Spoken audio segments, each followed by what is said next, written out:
berkirim doa.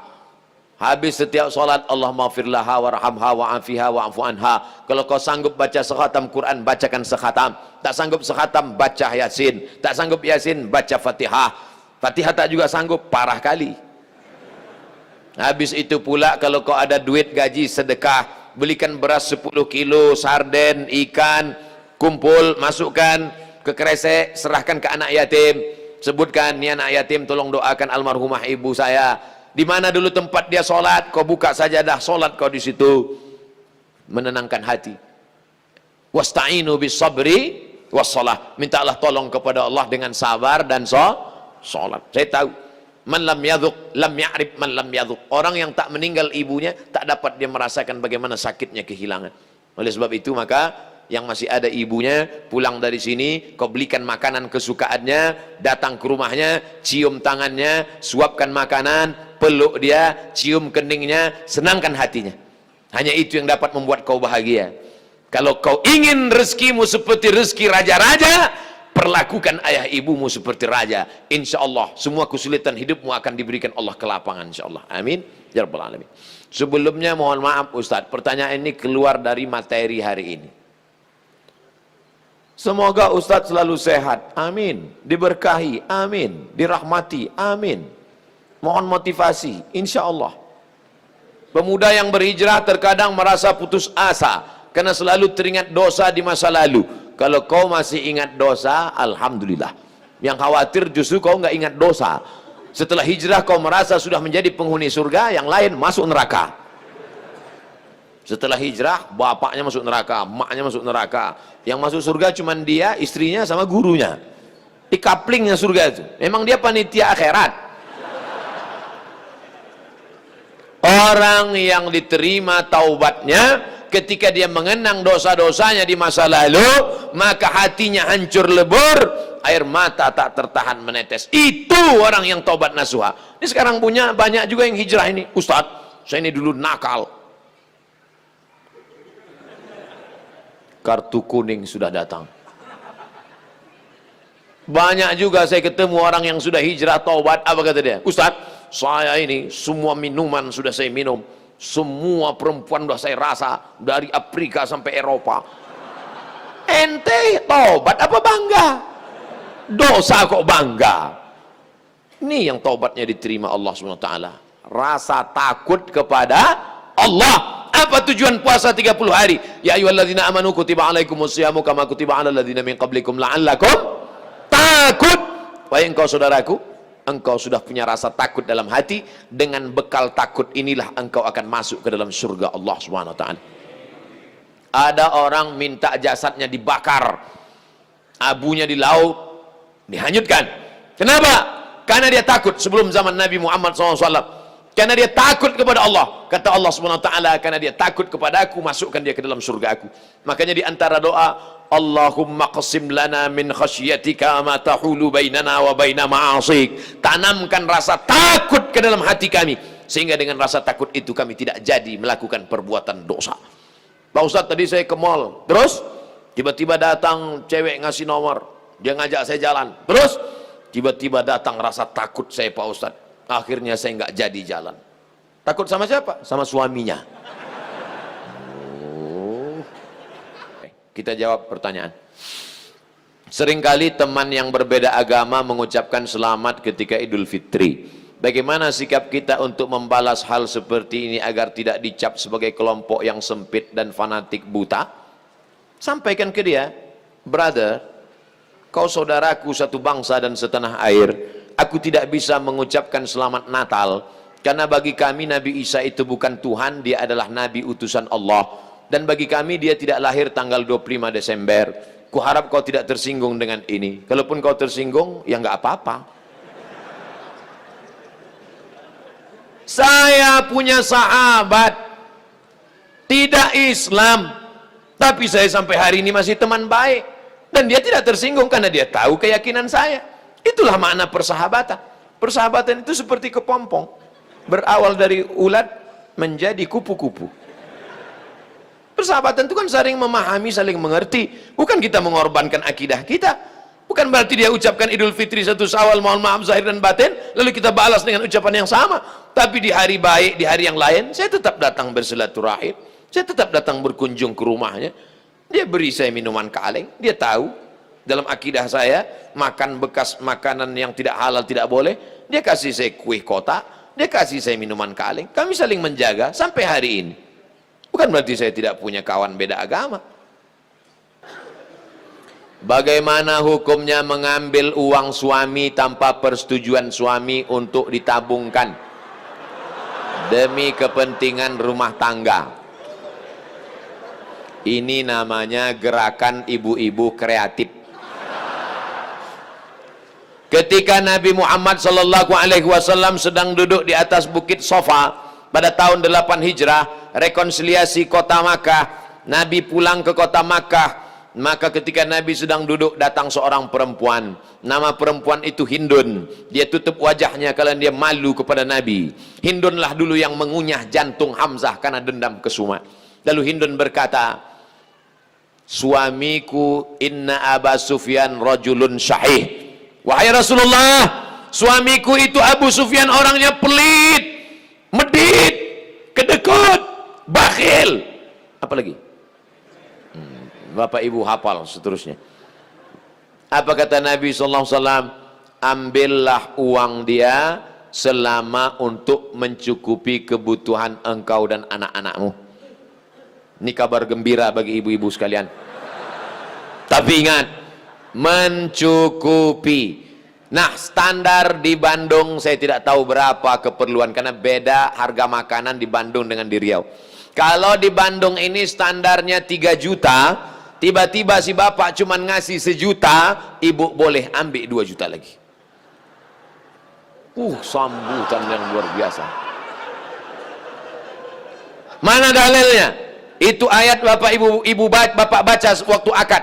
Wa ashiruhunna bil ma'ruf. Pergaulilah mereka dengan ma'ruf. Ma'ruf diambil dari kata urf. Urf artinya tradisi setempat. Dasar pengambilan hukum dalam Islam ada 10. Quran, hadis, ijma', qiyas, syar'u man qablana, saddu zara'i, qaulus sahabi, istihsan, istishab. Urf. Urf artinya standar umum di kota Bandung berapa. Kalau umumnya di Bandung ini 5 juta, ternyata selama ini dia kasih 2, berarti ibu bisa ambil 3 menurut standar dan ketentuan berlaku. Tapi lebih dari ini tanggung dosanya, saya nggak ikut-ikutan. Saya nggak mau nanti terhalang masuk surga gara-gara ini. Abdul Somad masuk Jannatul Firdaus. Begitu udah mau masuk, datang bapak-bapak dari Bandung nuntut. Wah, saya nggak mau gara-gara ini. Ustadz, ibu saya meninggal seminggu yang lalu. Ibu saya meninggal hari Jumat ini 11 Rajab setahun yang lalu. Sampai hari ini belum hilang sakitnya. Apalagi kalau seminggu yang lalu. Saya mohon doanya agar ibu saya ditempatkan di tempat terbaik di sisi Allah. Nanti di akhir majelis, bukan hanya ibu engkau saudaraku, ibu kita semua. Dulu makin berjalan hari itu makin lama dia makin berkurang. Di antara yang menenangkan hati ini adalah belakangan ini saya lihat banyak perkumpulan orang-orang atau komunitas mengaku Islam modern atau Islam yang bersatu dengan budaya. Bagaimana cara kita memandangnya agar kita tidak disebut musyrik dan diterima di kalangan masyarakat sebagai pecinta budaya daerah? Ini pertanyaannya umum. Kalau mau nanya ke saya masalah hukum fikih, sebutkan secara spesifik 1 contoh kasus. Karena kalau cerita masalah budaya, maka saya pecinta budaya. Peci ini agama atau budaya? Budaya. Mana ada hadis Nabi, sahabat, tabi'in, Imam Syafi'i pakai peci? Ini budaya. Saya pakai budaya ini sekarang. Maka kemana-mana saya mau menunjukkan budaya. Ketika di Maroko pun waktu sidang S3, saya pakai. Saya mau menunjukkan saya orang Indonesia. Saya pakai batik. Batik itu budaya? Budaya. Apakah salah saya pakai peci dan batik? Tidak. Ada juga orang mengatakan, jangan pakai batik gambar burung. Nggak boleh dibawa sholat. Kenapa? Karena dalam burung itu ada tai. Gimana ceritanya? Saya yang bodoh apa dia yang pintar? Selama budaya itu tidak mengandung unsur kemusyrikan, merusak akidah, maka ada syarat dan ketentuan berlaku. Wala ana abidum ma'abattum wala antum abiduna ma'abud lakum dinukum waliyadin. Karpet ini agama atau budaya? Budaya. Karpet ini budaya. Masjid Nabawi yang asli nggak ada karpetnya, ini berapa kali budaya. Ini lagi membuat bunga-bunga ini budaya semua nih, bunganya mati lagi. Oleh sebab itu maka bahkan masjid kita pun banyak budaya. Ini bangunan melengkung di tengah, tiang melengkung di tengah disebut dengan kubah. Kubah itu budaya dari Bizantium, Romawi. Makanya bangunan-bangunan Romawi, coba tengok gereja-gereja ortodok di Moskow pakai kubah. Orang yang tidak ngerti dia tengok, loh kok ada masjid di Moskow, padahal itu katedral. Bangunan itu adalah budaya Eropa, budaya Bizantium, budaya Romawi kuno, diambil, maka tidak jadi masalah karena tidak terkait dengan akidah. Begitu juga dengan tiang menara masjid, itu bukan agama, itu budaya. Karena dulu di Mesir ada namanya tiang tinggi tempat api di tepi laut, supaya para nelayan kalau tengah malam jangan sampai kapalnya nabrak ke pantai. Maka disebutlah tempat itu mercusuar, sehingga di tengah malam dia ngelihat. Waktu itu belum ada GPRS, maka dia lihat, oh kita udah dekat di tepi pantai, maka layar mesti diarahkan ke melawan angin supaya kapal tidak laju, supaya tidak kencang. Lalu kemudian ketika orang Islam melihat ada menara tinggi, apinya dibuang, muazzinnya naik ke atas. Allahu Akbar, Allahu Akbar. Sekarang muazzinnya di bawah, mikrofonnya ke atas, sound systemnya di atas. Sekarang nggak ada lagi kabel, wireless. Ini semuanya budaya. Selama budaya itu tidak merusak akidah, maka boleh. Yang nggak boleh itu budaya celana pendek. Kenapa? Karena melanggar syariat Islam. Nampak pangkal paha dan lutut, tidak sah salat. Selama budaya tidak melanggar akidah, maka dia boleh dilaksanakan. Budaya itu apa Pak Ustadz? Hasil cipta karya karsa manusia yang tidak ada wahyu di dalamnya. Pak Ustadz, saya mau tanya, kenapa hati saya selalu gelisah? Padahal saya sudah perbanyak istighfar. Tolong masukannya. Semoga Pak Ustadz selalu dilindungi Allah Subhanahu wa Ta'ala. Di mana letak gelisah itu? Di dada sebelah kiri. Nama tempatnya jantung. Tapi ada yang bilang hati Pak Ustadz. Kombinasikan aja dua. Jantung hatiku. Berdegup dan berdetak di sebelah kiri. Coba rasakan. Bagi yang tak merasakan, lapor ke panitia. Kain kapan sudah siap? Makanya kadang kita bangun tidur nggak ada angin, nggak ada hujan, risau, suntuk di dalam. Tapi begitu kita ambil wudhu, sholat, terasa dia seperti kopi yang habis diaduk, tiba-tiba bening. Ala bidzikrillahi tatmainnul qulub. Dengan banyak berzikir mengingat Allah, maka hati akan menjadi tenang. Ya muqallibal qulub, wahai engkau yang membolak-balikkan hati, tsabbit qalbi, kokohkan hatiku, ala dinik wa ala ta'atik. Apakah materi bisa menenangkan hati? Tidak. Materi hanya bisa menenangkan materi. Materi lambung. Lambung hanya bisa ditenangkan dengan materi. Apa dia? Nasi uduk, ayam penyet, ayam pop, ayam mati. Tapi non materi hanya bisa ditenangkan dengan agama. Makanya orang-orang ateis yang tidak beragama, hidupnya sempit. Kata Allah, ka'annama yas'adu fis sama, seperti terbang. Kita kalau naik pesawat, terbang, take off, itu dada terasa sempit. Begitulah orang yang tidak berserah diri kepada Allah, sempit. Akhirnya mereka mencari ketenangan kemana? Sabu-sabu, pil anjing gila, sakau, penjara, kalau ketangkap BNN, mati. Angka bunuh diri terbesar di dunia bukan di Republik Indonesia, bukan di Asia, tapi justru di Eropa dan Amerika, karena mereka meninggalkan agama. Stres, depresi, mobil mewah tapi nggak bisa tidur malam, jam 2 malam stres, depresi. Makan obat tidur, tidur, bangun tidur, stres lagi, bangun tidur, tidur, mati. Sementara kita tenang. Begitu datang ke masjid, duduk, ngelihat muka ustadz, tertidur. Panitia penutup, bangun. Fabi ayyi ala'i rabbikuma tukadziban. Nikmat tidur apalagi yang kau dustakan? Orang barat setengah mati makan pil tidur supaya bisa tidur. Nama penyakitnya insomnia. Orang kita baru ngelihat. Berikut ini mari kita dengarkan tausiah. Demikianlah tausiah ini saya sampaikan. Kurang apa lagi? Maka kalau ada teman di sebelah tidur, biarkan. Dia sedang mensyukuri nikmat Allah Subhanahu wa taala. Jadi Pak Ustadz jawabannya, perbanyak zikir. Siapa yang bersolawat 1 kali 1 hari 1000 kali, maka sebelum mati dia melihat tempatnya dalam surga. Siapa yang meriwayatkan itu? Ditulis oleh Syekh Ali Jum'ah, Mufti Mesir. Diriwayatkannya dari beberapa riwayat kitab-kitab sahih. Jadi kau beberapa kali istighfarnya. Coba amalkan ini. 1 kali 1000 kali. 1 hari 1000 kali. Beli tasbih yang ujungnya ada 10, 100 kali putar. Allahumma sholli ala sayyidina Muhammad wa ala ali Muhammad. Allahumma sholli ala sayyidina Muhammad. Kadang-kadang belum sampai 200 kau udah tertidur. Bangun lagi, sambung lagi. Allahumma sholli ala. Malu bawa tasbih, pakai tasbih digital yang pencet itu. Allahumma sholli ala sayyidina Muhammad. Allahumma sholli ala. Tapi pelan-pelan. Kadang ada yang pakai tasbih itu.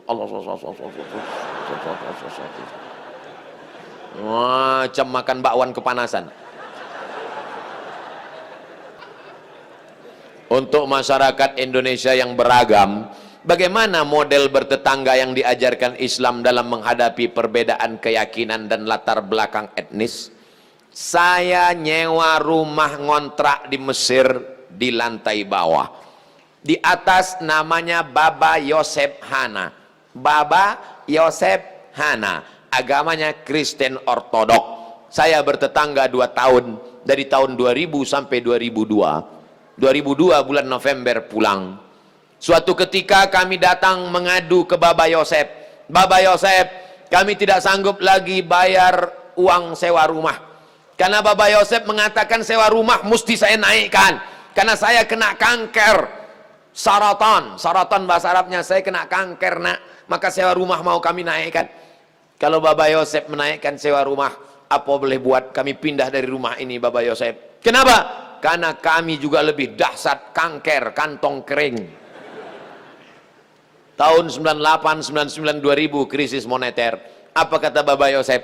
Kalian jangan pindah, tetaplah di rumah ini. Setiap acara Pak Dubes datang, Baba Yosef kami undang makan bersama. Dan dia juga tetap baik dengan kami. Kami tahu kami berbeda, maka mengucapkan tidak assalamualaikum, tapi kalau ketemu sabahal khair, selamat pagi, sabahan nur, selamat siang, masa al khair, selamat petang, selamat malam. Kami saling menjaga. Apakah karena berbeda lalu kemudian kami berkumpul bersama? Ini tuan rumah beda agama, mari kita siapkan pisau dapur, kita bunuh dia malam-malam. Wala ana abidum ma'abadtum wala antum abiduna ma'abud lakum dinukum waliyadin. Kami tetap bisa bekerja sama. Di Indonesia, tetangga dekat rumah saya non muslim, kami bertetangga, tidak pernah konflik sampai hari ini. Mereka saya khawatir yang ribut-ribut di internet ini yang nggak bertetangga malah ribut. Manusia gagal paham. Kalau ada orang gagal paham, kita kasih paham, insya Allah dia paham. Yang jadi masalah ini, ada orang-orang yang cari makannya dari gagal paham. Kalau nggak gagal paham, nggak makan. Bahaya ini manusia. Mesti dibina. Kalau tidak bisa dibina, dibinasakan. Di lingkungan tempat tinggal ada anak yatim. Kita insya Allah bersedekah. Tapi di saat ada keluarga yang sangat butuh bantuan, gimana Pak Ustadz? Wal jari dzil qurba wal jaril junubi. Ada tetangga tapi enggak kerabat, tapi ada tetangga dan ada hubungan kerabat keluarga, maka yang didahulukan adalah yang ada hubungan kerabat. Itu kaedahnya. Baik dalam hal membantu maupun dalam hal pergi kondangan. Undangan hari Ahad ada 5. Bagaimana kita menyusun skala prioritasnya? Yang pertama tetangga kerabat, habis itu tetangga tidak kerabat, habis itu teman sekantor, ring 1, ring 2 gitu. Dalam hal ini boleh nepotisme. Sekarang orang enggak, kalau ada undangan 5, yang pertama pejabat, orang kaya, tetangga yang miskin enggak punya apa-apa, yang kira-kira cuma makan sayur sama telur ayam. Ini enggak benar. Oleh sebab itu dalam hal membantu dulu keluarga. Tapi sekarang orang lebih mau bantu orang lain daripada bantu keluarga. Kenapa kamu lebih mau bantu orang lain daripada keluarga? Kalau bantu orang lain, pujiannya melambung. Kalau bantu keluarga, masa cuma ngasih segini? Oleh sebab itu maka setiap keluarga membantu keluarganya skala prioritas, tapi setelah itu tetap membantu fakir miskin, anak yatim. Ara'aitalladzi yukadzibu biddin? Tahukah kamu siapa itu orang yang mendustakan agama? Orang yang mendustakan agama bukan orang sekuler liberal. Orang mendustakan agama adalah fadzalikalladzi yad'ul yatim, menyanyiakan anak yatim, wala yahuddu ala ta'amil miskin, membiarkan fakir miskin. Fawailul lil musallin, lalai dalam salat. Alladzina hum an salatihim sahun alladzina hum yura'un, riya. Wa yamna'unal ma'un, melarang orang berbuat baik, tolong menolong. 5 ini mudah-mudahan kita tidak termasuk dalam pendusta agama. Ustadz, tolong doakan muslim saudara kita di India. Itulah senjata kita terakhir. Kalau ada lembaga-lembaga yang terpercaya memberikan dana, maka kirimkan dana untuk membantu rumah mereka yang terbakar, saudara mereka yang terkapar, rumah mereka yang hancur, sumur bor, sekolah anak-anak pengungsi. Dulu Suriah, Palestina, Bosnia Herzegovina, Uighur, Rohingya. Coba perhatikan. Palestina, Bosnia Herzegovina dibantai oleh Slobodan Milosevic, Ali Izzet Begovic, ambis presidennya. Matang Uighur, datang Rohingya, sekarang India. Walaupun berbeda-beda tempat, tapi substansi maknanya sama. Mengapa mereka disiksa? Pertama, karena mereka lahir dalam keadaan la ilaha illallah Muhammadur Rasulullah. Yang kedua, karena mereka minoritas. Gimana-mana kalau kita minoritas, habis kita dibantai. Tapi kalau kita mayoritas, maka kita selalu menjaga kedamaian, keselamatan. Karena kita adalah agama Islam. Islam berasal dari kata salam. Salam artinya damai. Maka insya Allah, kalau kita menjadi mayoritas, maka saudara-saudara kita yang minoritas akan terjaga dalam kedamaian, insya Allah. Amin ya rabbal alamin. Ala hazihi niyah, untuk niat yang baik. Al-Fatihah. A'udzubillahi minasyaitonir rajim. Bismillahirrahmanirrahim. Alhamdulillahi rabbil alamin. Ar-Rahmanir Rahim, Maliki yaumiddin. Iyyaka na'budu wa iyyaka nasta'in. Ihdinas siratal mustaqim. Siratal ladzina an'amta 'alaihim ghairil maghdubi 'alaihim waladdallin. Amin. Allahumma ansur ikhwanana al-mustad'afina fi Palestin. Tolong saudara kami sedang teraniaya di Palestina, di Rohingya, di Uighur, yang terakhir di India. Ya Allah, qawi imanahum, kuatkan iman mereka. Sahih ajsadahum, sehatkan badan mereka. Waj'alhum minal mujahidina fi sabilik, jadikan mereka orang-orang mujahid di jalanmu ya Allah. Waj'alhum minas syuhada al-maqbulin, jadikan mereka orang-orang yang mati syahid, diterima amalnya ya Allah. Allahumma dafa'an al-ghala wal waba wal fasha wal riba wal zina wal munkar. Selamatkan negeri kami dari segala malapetaka, bencana, riba, zina, narkoba, perbuatan keji dan munkar.